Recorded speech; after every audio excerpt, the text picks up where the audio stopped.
Merhaba arkadaşlar. Milletlerin ortaya çıkması ve bütün dünya üzerinde egemen toplumsal birim olarak dünyanın dört bir yanında kök salmasının nedenlerini anlatmaya çalıştım. Bu videolar dizisinde konuyu değişik açılardan ele aldım ve bütün dünyada milletlerin ortaya çıkmasının ve milliyetçiliklerin bu kadar güçlü ve yaygın olmasının temel nedeninin aslında bu olguların insanın evrimine bağlı olarak insanda bulunan bir takım doğal eğilimlerin, içgüdülerin ve reflekslerin bir sonucu olarak geliştiğini anlatmaya çalıştım. Yani uzun evrimsel dönemde insan toplulukları milyonlarca yıl, yaklaşık 5-6 milyon yıl boyunca 100-150 kişilik gruplar halinde yaşadılar. Doğal çevreye uyumlu bir tür olarak değil de dünya üzerine fırlatılmış yersiz yurtsuz bir tür olarak dünyanın farklı köşelerinde kendilerine yer edinebilmeleri için çok güçlü, sağlam toplumsal birlikler oluşturmak zorunda olduklarını, dolayısıyla insanın en önemli özelliğinin bu benzersiz toplumsal birlik oluşturabilme yeteneği olduğunu söylemiştim. Bu yetenek sayesinde insanlar bir primat türü olarak sahip oldukları belli içgüdüleri ve bir primatlarda bulunan yaygın eğilimleri bastırabilmişlerdir. Yani primatlarda doğal olarak bulunan alfalık özelliği, sürü içgüdüsü, güçlüye boyun eğme, kendi akrabalarını kollama ve kendi akrabalarına öncelik verme türünden içgüdüsel ve biyolojik özellikleri bastırabilecek ahlaki topluluklar kurdular insanlar. Bu topluluklar belli paylaşma ilkeleri içerisinde dünyada var olabilmek için kendilerinden başka hiç kimseye güvenmeyen toplumsal grupların eseriydi. Dolayısıyla insanlar bu birlikleri sürdürebilmek için acımasız bir eşitlikçilik, ki ben buna hominin eşitlikçilik demiştim, sürdürmek durumundalardı ve bu hominin eşitçiliği sürdürebilmek için de insanlar ahlaki bir takım ilkeler, kurallar getirmek zorundalardı. Yani örneğin çalışmadan, emek harcamadan karını doyuramazsın.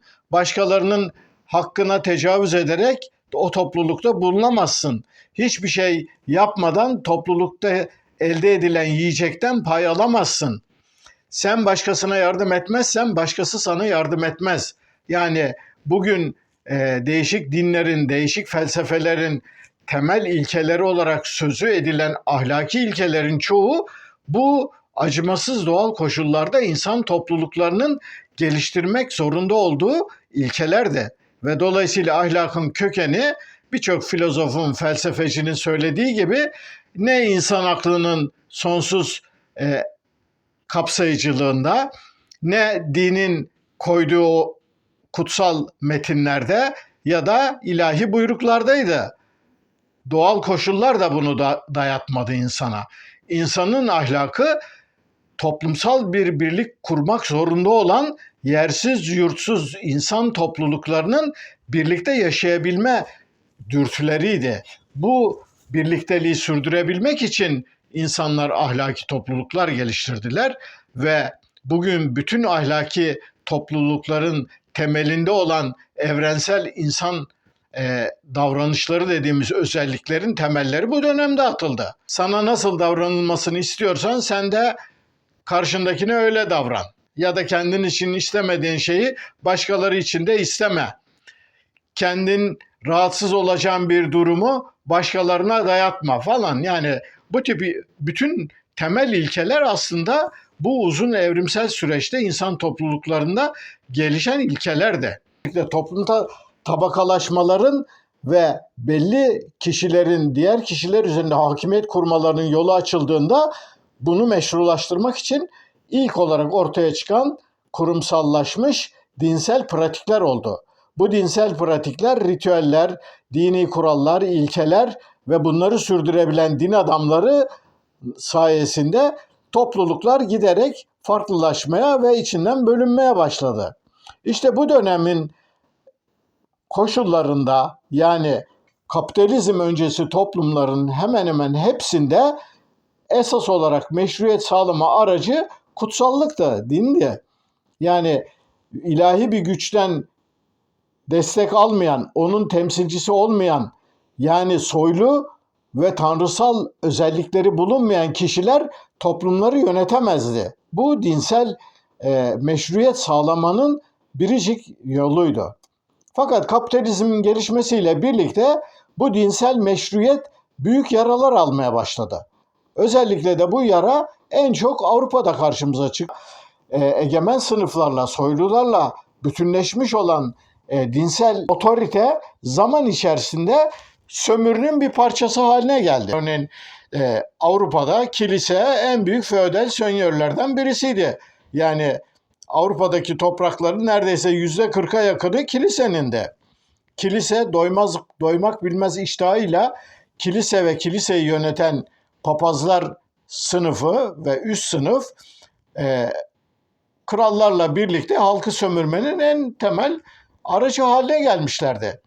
Ve bunun sonucu bütün feodal, ataerkil, pastoral, geçmişe ait bütün kutsal, geleneksel değerleri yıkıp bunların hepsinin yerine ticaret özgürlüğü adı altında bireysel çıkarı ve kazancı öne çıkaran kapitalizmin gelişmesiyle birlikte günahları ve suçları ayyuka çıkmış dinsel otoriteler hızla güçten düşmeye başladılar ve dinsel otoritelerin yozlaşarak güçten düşmesiyle birlikte burjuvazinin gelişmesi, kapitalizmin gelişmesiyle at başı olarak dinsel otoritenin çökmesine ve yeni bir meşruiyet arayışına neden oldu. İşte burada devreye görünüşte din dışı bir oluşum olarak öncülüğünü laik, yani din dışı filozofların çektiği milliyetçilik ve millet olgusu ortaya çıktı. Millet olgusu kutsallığın dışında meşruiyetini halktan ve halkın iradesinden alan, genel halk iradesine dayalı bir gelişmenin nihai sonucu olarak ortaya çıktığı için dinsel meşruiyetle açıkça çelişiyordu. Ve bunun sonucu olarak da değişik ülkelerde devrimler gündeme geldi ve bu devrimlerin sonucu olarak milletlerin ortaya çıkmasıyla at başı gider bir halde dinsel otoritenin çöküşü hızlandı. Sömürücü sınıflarla din elitlerinin birlikte sürdürdükleri eski güzel günleri sürdürme arzuları sona ermedi. Özellikle de Avrupa'da eskinin dine dayalı soyluluk, yani tanrısal bir soydan geliyor olmanın sağladığı avantajlarla toplumları yöneten kraliyet aileleri ve hanedanlar varlıklarını sürdürmeye başladılar. Yani bugün örneğin İngiltere'sinden İsveç'ine, Hollanda'sından İspanya'sına kadar Avrupa'daki ülkelerin ezici çoğunluğunda hiçbir iş yapmayan, görevleri sadece temsil ve meşruiyet sağlama olan hanedanlar ve krallıklar hala varlıklarını sürdürüyor. Yani bugün bir Hollanda kraliyetinin ya da İngiliz kraliyetinin ya da İsveç kraliyetinin, bütün bu kralların ve bunların soylularının toplumlara verdikleri hiçbir şey yok. Bunların verdikleri tek şey meşruiyet sağlamak. Bu meşruiyetin karşılığında burjuvazi ve yönetici elitler onların ayrıcalıklarına dokunmuyorlar. Onlarla birlikte belli bir uzlaşma içerisinde işleri sürdürmeye çalışıyorlar. Oysa ki devrimlerin 1700'lerden, 1800'lerden sonra başlayan devrimlerin ortaya koyduğu dönemde burjuvazi hiç de böyle değildi. Yani din elitlerine karşı acımasız yöntemler alabiliyordu. Bunun en parlak örneği Fransız devrimi. Bu açıdan milletleşmenin ve ilk millet olma örneğinin 1789 Fransız devriminden sonra Napolyon ordularının Avrupa'yı kasıp kavurmasıyla ortaya çıktığını söylememin nedeni buydu.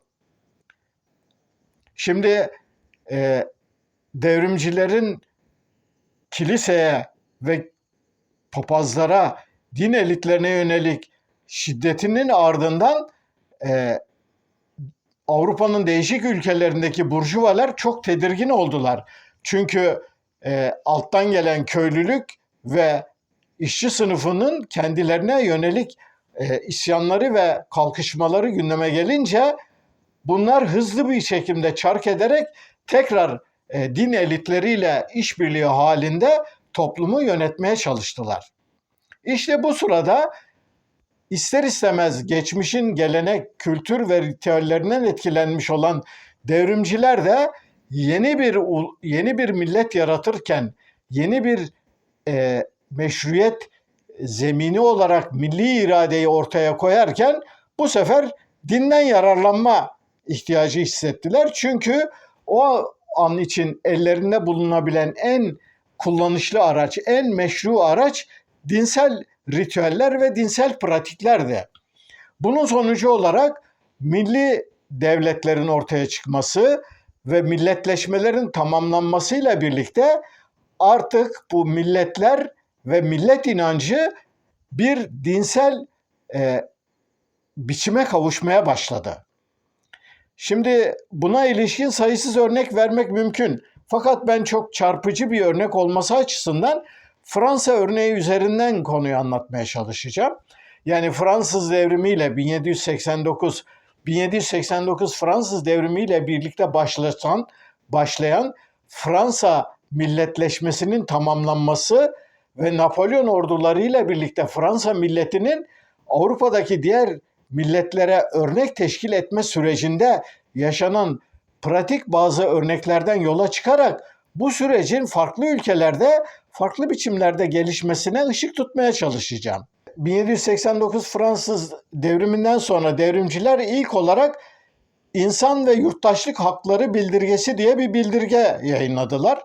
Ve bu bildirge aslında kurulacak yeni milletin ahlaki temellerde özellikle kendini Yunan ve Roma medeniyetlerinin mirasına dayandıran dinsel terimlerle kullanılmakla birlikte dini olmayan yeni bir millet inancının ortaya konulmasının ilmihali gibi bir şeydi.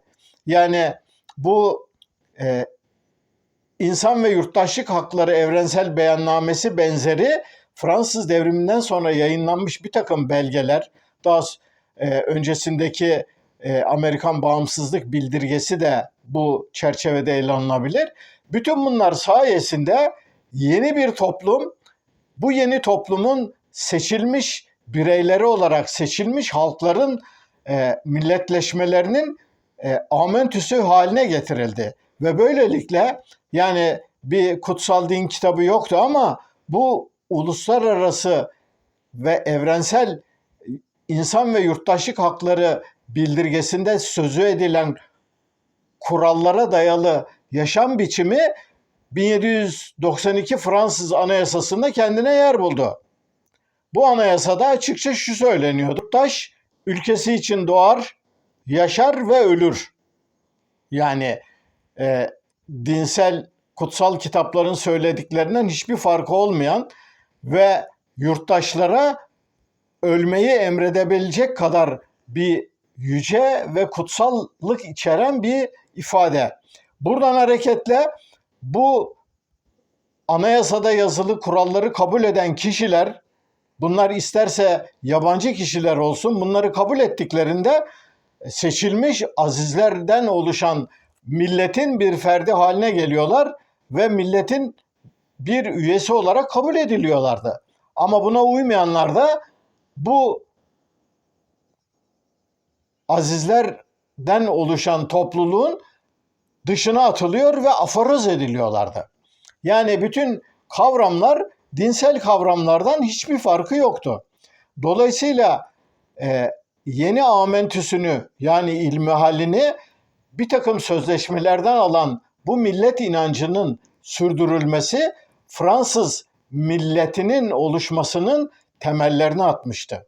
Şimdi bu temellerin atılmasında ikinci bir adım olarak hemen devrimden 1-2 yıl sonra ortaya çıkan yurtseverlik sunakları tıpkı dine inananların ortaya koydukları tapınaklarda kurban ritüellerini gerçekleştirdikleri gibi bu sunaklardaki kitabeler törenlerle, alaylarla taşınıyor, belli yerlere getiriliyor ve belli dönemlerde insanlar buralarda toplanarak ülkenin ve milletin birliği ve esenliği için gösteriler yapıyorlardı ve ayinler yapıyorlardı. Bununla ilişkin çok sayıda kutsal günler belirlendi. 14 Temmuz'da Bastil Zindanı'nın basılması milli bir bayram haline geldi ve bu milli bayram bir dini bayram gibi büyük gösterilerle kutlanıyordu. Örneğin Jeu de Paume yemini denilen, yani krala karşı direniş yemininin ortaya konulması ve bunun kabul edilmesine ilişkin günü belirti bir bayram vardı. Bunlar gibi bir sürü böyle önemli özel günler dinsel bayramların yerine bunlar almıştı. Devrimci marşlar da geçmişin dinsel ilahilerinin yerini almış. Fransız Milli Marşı, Marseillaise veya Çayra ya da Carmagnola gibi devrimci halk şarkıları zamanla bir ilahi haline geldiler ve bunlar önemli günlerde mutlaka büyük bir vakar ve ciddiyetle söylenen marşlar haline geldi. Ayrıca devrim şehitlerinin anıldığı ve devrim şehitlerinin isimsiz kahramanların ortaya konduğu meçhul asker anıtlarının kurulmasıyla birlikte aslında dinsel şehitlik kurumuna benzer bir biçimde milletin şehitlerinin yüceltilmesi gündeme geldi. Bir başka böylesi önemli ritüellerden birisi artık milletin temsilcilerinin seçildiği oy verme ritüellerinin de kutsallaştırılması geldi. Yani oy verme sandığının mahremiyeti, onun perdelerin arkasına konulması, insanların büyük vakar içerisine oraya gitmeleri, kimseye göstermeden oylarını atmaları, gelmeleri, büyük bir gösterişle sandığa oylarını atmaları, bütün bunlar sanki bir dinsel ritüel gibi milletin esenliği için yapılan işlerin ciddiyetini ve vakarını artıracak bir biçimde yapılır hale geldi. Bir başka önemli ritüel ve tören kurucu babaların mezarlarının, onlara için yapılan mozolelerin, yani anıt kabirlerin, bunların kutsallaştırılması ve yılın belli dönemlerinde buralara giderek ülkenin kurucularına ve onlarla birlikte canlarını feda eden şehitlere olan vefanın bildirilmesi. Kapitalizmin gelişmesiyle birlikte gözden düşen dinsel meşruiyet çabalarının yerine milli iradeye dayalı, halkın çoğunluğuna dayanan ve halkın genel iradesinin yansımasının somut bir biçimi olarak milletin ortaya çıkmasının çarpıcı bir örneği olarak Fransa örneğini ve çarpıcı bir örneği olarak Fransa'dan söz etmemin nedenleri ortada. Yani Fransız devriminden sonra bu konuyla ilgili son derece çarpıcı, bol, ayrıntılı ve iyi işlenmiş tarihsel dokümanlar var. Fakat bu gelişmelerin benzerlerini bütün milletlerin milletleşme öykülerinde benzerlerini görmek hiç de zor değil. Yani buraya kadar anlattığım özelliklerin bir kısmını hemen kısa bir muhakemenin ardından Türk milletleşmesinin değişik duraklarında da görmeniz çok mümkün. Kısacası Avrupa'da ilk milletleşmelerin örneği olarak Fransa örneğinden çıkan sonuçların diğer ülkelerde de 3 aşağı 5 yukarı aynı süreçlerle geliştiğini unutmamak gerekiyor. Sanırım bu videonun da sonuna geldim. Beni dinlediğiniz için teşekkür ederim. Yorum yapan, destekleyen, eleştiren bütün arkadaşlara teşekkür ediyorum. Bir sonraki videoda buluşana kadar hoşça kalın.